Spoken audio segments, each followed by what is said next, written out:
Bienvenue sur Africa 24 dans cette nouvelle édition du 12-15. Voici les titres. La République démocratique du Congo a son nouveau gouvernement, une composition tant attendue qui laisse néanmoins la classe politique dubitative. Au Cameroun, l'exode de milliers de personnes dans les régions anglophones se poursuit. Un départ contraint sous la pression des séparatistes anglophones. Et enfin en Égypte, l'industrie touristique est en pleine forme. Une bonne économie qui s'explique en partie par les retombées de la Coupe d'Afrique des Nations.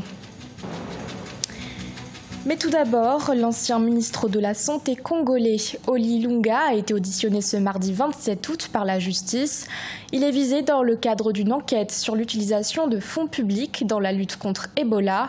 Une épidémie qui a tué 2000 personnes en un an en République démocratique du Congo. L'ancien ministre s'était d'ailleurs opposé à l'introduction d'un deuxième vaccin. Dans une lettre adressée au chef de l'État, il avait annoncé sa démission le 22 juillet 2019. Une lettre où il dénonçait la reprise en main par la présidence du dispositif anti-Ebola. 7 mois après l'investiture de Félix Tshisekedi, la République démocratique du Congo a son nouveau gouvernement de coalition entre le Front commun pour le Congo et le Cap pour le changement. Il est composé de 66 membres, une composition qui laisse la classe politique mitigée. Un reportage de notre envoyé spécial Jacques Amboka. 48 heures après la publication du gouvernement Sylvestre Ilunga Ilukamba, les réactions au sein de la classe politique se multiplient.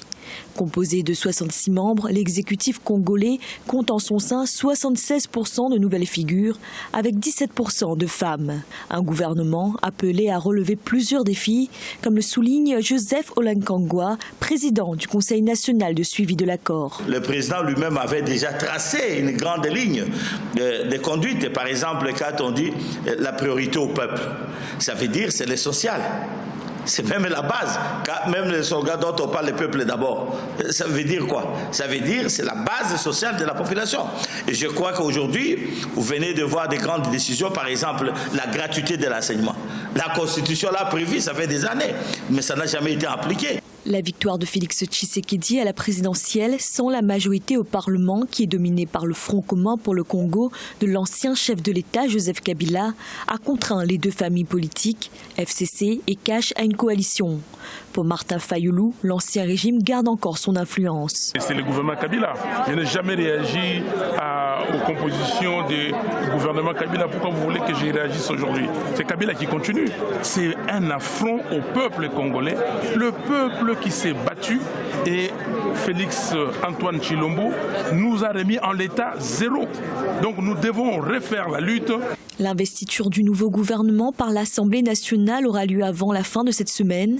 Si d'aucuns au sein de la population se réjouit de la sortie du premier gouvernement du régime Tshisekedi, l'effectif de 66 membres va peser sur le budget de l'État, estiment les observateurs. En Centrafrique, Alexandre Ferdinand Gende a été empêché de quitter le pays. Alors qu'il devait se rendre à Toulouse, le commissaire de la police des frontières s'est opposé à son enregistrement. L'ancien président du Conseil national de transition fait actuellement l'objet d'une poursuite judiciaire pour un détournement de 3 milliards de francs CFA. Selon le ministre de la Justice Flavien Mbata, Alexandre Ferdinand Gende a été inculpé et placé sous un contrôle judiciaire. Une interdiction vivement critiquée par l'opposition qui parle d'une décision arbitraire.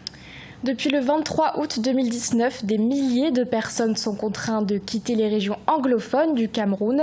Un départ causé par les séparatistes anglophones qui ont appelé les habitants à des journées villes mortes. Les séparatistes militent pour la création d'un État indépendant dans les régions du Nord-Ouest et du Sud-Ouest. Depuis fin 2017, une partie d'entre eux ont même pris les armes et commettent de graves exactions. Vivienne Baoken. Silence de cimetières dans les villes du Nord-Ouest et du Sud-Ouest Cameroun depuis ce lundi 26 août 2019. Dans un communiqué publié en ligne, les séparatistes anglophones ont lancé 3 semaines de ville morte dans cette partie du pays. L'objectif est d'empêcher la rentrée scolaire prévue le 2 septembre 2019. Une réponse au gouvernement et à certains acteurs de la société civile engagés dans une opération baptisée Back to School Campaign. Parce que, en voulant forcer les enfants à reprendre l'école l'école dans les conditions, je peux parler des conditions de suicide. On met les enfants en danger entre l'armée et les rebelles. La solution, c'est de dialoguer, de libérer tous les prisonniers politiques. L'opération Villemot, qui est entrée en vigueur ce 26 août 2019, devra se poursuivre jusqu'au 16 septembre 2019, un record depuis le début de cette crise anglophone. Ces mesures restrictives sont considérées chez les séparatistes comme une riposte à la condamnation à vie du leader de la sécession, Ayouk Tagbe. Les enfants de la République doivent aller à l'école dans toutes les 10 régions du pays. Et donc, la conscience collective nationale se retourne vers l'ordre gouvernant avec tout le pouvoir souverain du peuple camerounais et pour permettre à ces enfants d'aller à l'école en sécurisant. Il est question de sécuriser ces régions du nord-ouest et du sud-ouest en ces périodes de rentrée.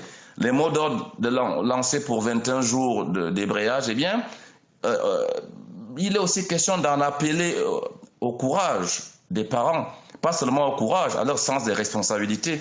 Cette opération des Villemot a très peu été appréciée par la population locale, ce qui entraîne d'ailleurs l'exode massif de la population anglophone vers d'autres régions pour s'y réfugier. Le gouvernement, qui a pris connaissance de cet état de choses, en appelle à la responsabilité des parents et prend la communauté nationale et internationale à témoin.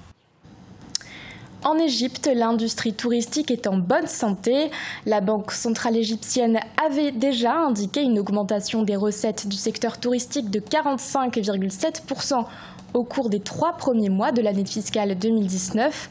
Selon le rapport trimestriel du MENA, le Middle East and North Africa, ces bonnes recettes touristiques résultent en partie de la Coupe d'Afrique des Nations.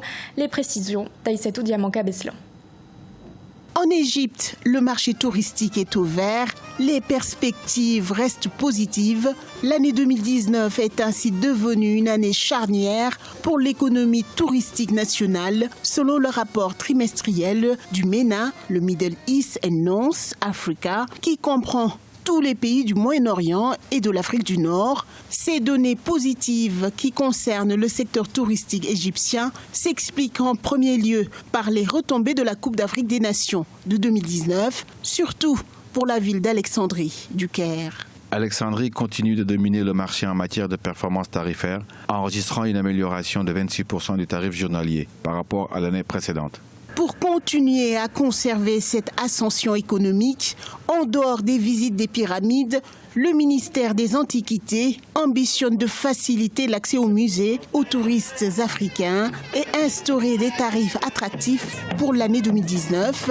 Autre indicateur, il souhaite également la reprise des activités culturelles et des croisières autour du Nil. Je pense que le signal principal qu'il faut retenir, c'est que la confiance est en train de revenir autant chez les tour opérateurs que chez les touristes eux-mêmes. Oui, je parlais du marché de niche que représente le Nil et les nombreuses croisières qui sont organisées. Et le ministère du Tourisme souhaite développer davantage ce tourisme, non pas de masse, mais de niche un peu spéciale et à l'attention d'un certain type de tourisme. Mais l'Égypte reste une valeur sûre à travers les pyramides. Sur le plan historique, l'Égypte est un pont entre l'Afrique du Nord-Est et le Moyen-Orient et son histoire remonte à l'époque des pharaons. Sa richesse culturelle et son attrait touristique ont toujours été un atout pour la croissance économique du pays. Cependant, depuis la révolution et la destitution d'Hosni Moubarak en 2011, le pays traverse une crise économique et sécuritaire. Au Niger, le gouvernement a adopté une PNP, une politique nationale de population, afin de maîtriser sa croissance démographique. Une politique qui vise, selon l'État, à promouvoir la parenté responsable au sein de la population. Actuellement, la population du Niger est estimée à 22 millions d'habitants. Le pays détient en effet un des taux de natalité les plus élevés au monde, soit 6,1 enfants par femme. Philométine. Le gouvernement nigérien a adopté une politique nationale de population dont l'objectif est la maîtrise de sa croissance démographique. La démographie du pays est notamment caractérisée par l'un des taux de natalité les plus élevés au monde. Ceci s'expliquerait par une jeunesse de la population, un faible niveau d'éducation et une société où 79% de la population sont des ruraux ainsi que des femmes au foyer. La démographie est un frein au développement. À ce niveau, il y a des facteurs facteurs traditionnels. Le Niger est une société musulmane avec un fort taux de polygame. Et d'autres facteurs, c'est le chômage. Le gouvernement peut s'efforcer de mettre l'accent sur l'éducation au planning familial. Avec une population de 22 millions d'habitants et une moyenne de 6,1 enfants par femme, cette situation compromet le développement économique et social du pays qui fait face à une demande incessante en matière d'éducation et de santé. Il faut de la volonté politique, il faut une éducation des familles. C'est vrai que la notion de parenté responsable, elle est importante, mais le Nigérien traditionnel vous dira que le parent nigérien est par essence un parent responsable. Donc sur ce plan aussi, nos traditions montrent que le gouvernement rame à contre-courant des réalités du pays. La population du Niger devrait atteindre 79 millions d'habitants en 2050. L'offre de services est très loin de suivre la cadence des besoins de la population, freinée par le désaccord des islamistes radicaux. C'est la fin de cette édition. Merci de votre fidélité. L'actualité continue sur Africa 24.